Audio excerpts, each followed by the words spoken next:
Hello everyone, I'm Arunima from Knit and Knotter, and in this video I'm going to show you how to change color at the beginning of the forward pass while making a Tunisian crochet project. So I have this little swatch which is made with simple stitches. It could be anything, it could be any stitch. For the purpose of this video I'm going to use simple stitches. If you don't know how to do this, I have a separate video which you can look at. I'm going to add it in the description below, but this will work with any stitch, so it's not specific to this stitch. So I'm going to get started. So I already have these rows. I'm going to quickly make another row, and then I'm going to change color at the beginning of the forward pass of the next row. So I'm just going to go ahead and make simple stitches all the way till the end.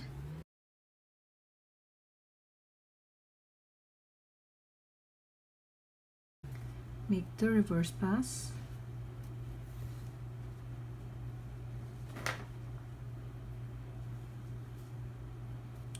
So you make the reverse pass all the way until one before the beginning.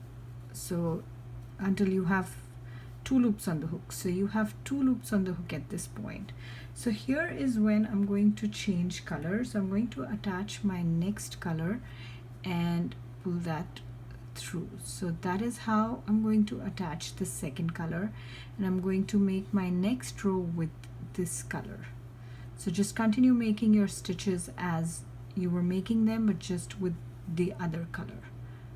So that's how we change color at the beginning of the forward pass. I'm going to go ahead and complete this row.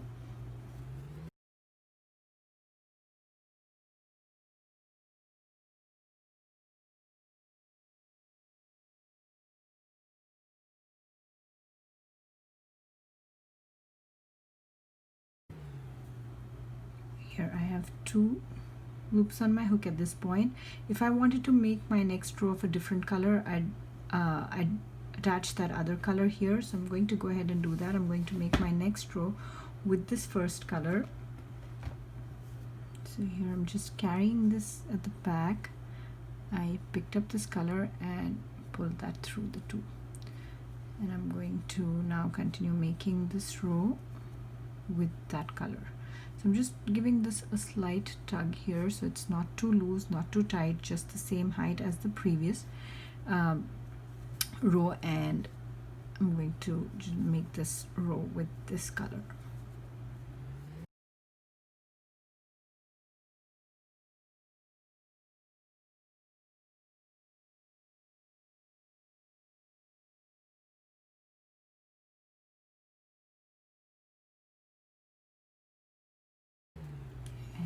Here it is.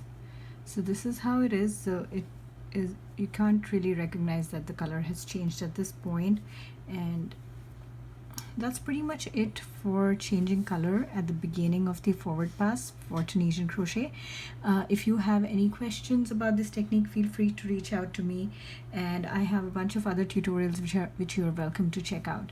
Thank you. I'll see you in my other videos. Bye bye.